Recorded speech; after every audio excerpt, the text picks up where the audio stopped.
Neemias capítulo 1, do verso 2 ao verso 4, está escrito: Veio Anani, um dos meus irmãos, com alguns homens de Judá. Então lhes perguntei a respeito dos judeus que escaparam e que sobreviveram ao exílio e a respeito de Jerusalém. E eles me responderam: os restantes, os que sobreviveram ao exílio e se encontram lá na província, estão em grande miséria e humilhação.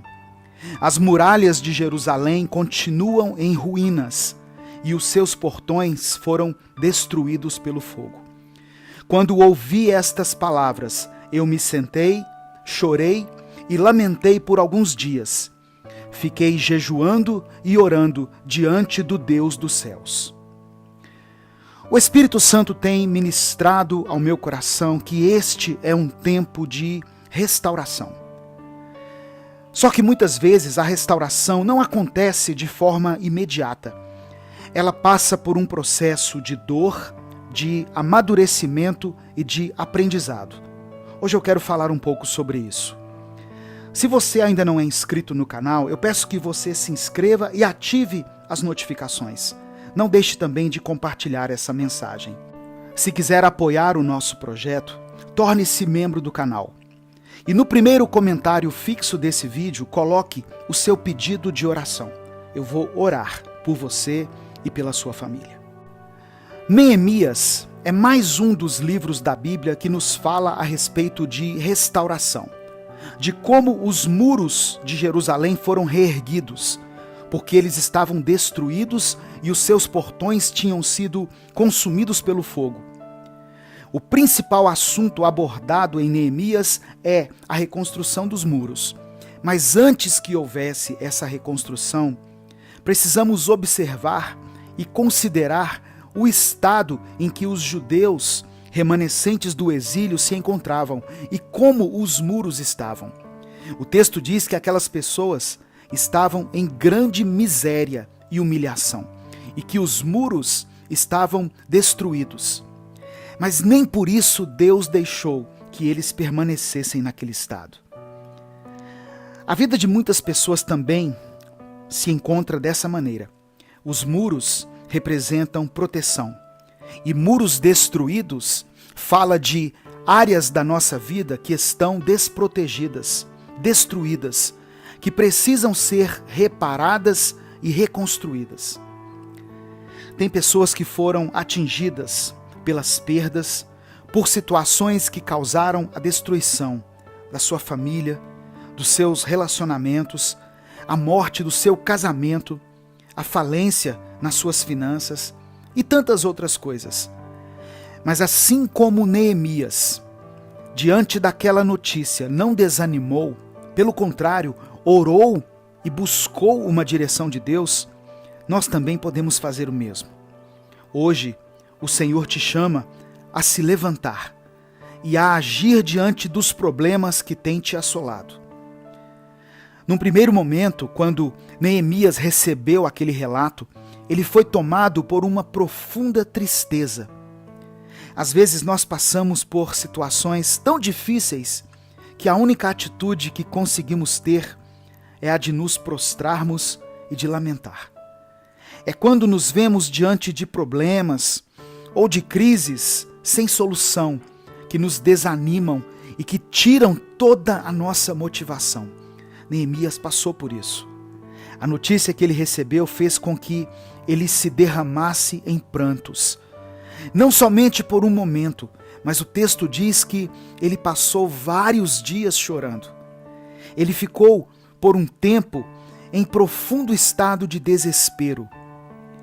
Embora Neemias estivesse numa situação confortável, afinal ele era copeiro do rei, saber a respeito do sofrimento dos seus irmãos fez com que ele sofresse também.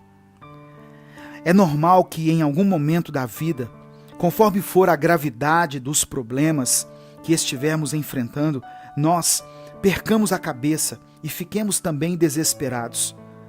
Porém, o que nós não podemos é permitir que o desespero nos paralise. Chorar diante de uma má notícia é comum, é natural, mas não podemos perder a esperança. Neemias chorou e se lamentou, mas depois ele jejuou e orou. Então ele se levantou e se dispôs a agir diante daquela situação. O nome Neemias significa Deus traz conforto, ou Deus nos traz consolo. Mas até hoje, quando falamos o nome de Neemias, a primeira coisa que nos vem à mente é reconstrução. As portas e os muros destruídos simbolizam a perda da segurança, do poder, da autoridade. Eu quero te dizer que, se existem áreas ou situações na sua vida que estão destruídas, que precisam ser reparadas, não entre em desespero. Deus é um Deus de recomeços, que sempre está disposto a restaurar áreas da nossa vida que estejam destruídas. Peça ao Senhor que te dê sabedoria, discernimento, para que você enxergue essa situação que tem te afligido com clareza e tome a decisão correta diante dos seus problemas. As atitudes de Neemias servem de inspiração para todos aqueles que desejam experimentar um tempo de reconstrução, de restituição na sua vida. Ele se humilhou diante de Deus e confessou os seus pecados e também os pecados do povo. É preciso reconhecer os nossos erros. Neemias também pediu ao rei o que ele precisava para realizar a reconstrução. E ele fez isso com muita sabedoria, pois estava sendo direcionado por Deus. É preciso enxergar a nossa vida como um todo e saber o que é necessário para resolvermos os nossos problemas. Muitas vezes isso exigirá que nós sejamos aconselhados por alguém que seja maduro na fé. Neemias também pediu ajuda, pois ele sabia que aquele era um problema grande demais para ele resolver sozinho. Às vezes, nós estamos sofrendo sozinhos e Deus já colocou pessoas na nossa vida, no nosso caminho, que podem nos acolher e nos ajudar. Mas por causa do orgulho, nós continuamos lutando sozinhos. No capítulo 4, diz que ele trabalhou e vigiou ao mesmo tempo. Vigiar aqui nós podemos entender no sentido de zelar pela nossa santidade, de guardar o nosso testemunho, de andar nos caminhos de Deus. Quando tomamos uma postura séria e decidimos fazer a coisa certa na nossa vida, vão surgir propostas aparentemente vantajosas, mas que não estão alinhadas com a vontade de Deus. Por isso precisamos vigiar. A Bíblia diz que o nosso inimigo anda ao derredor.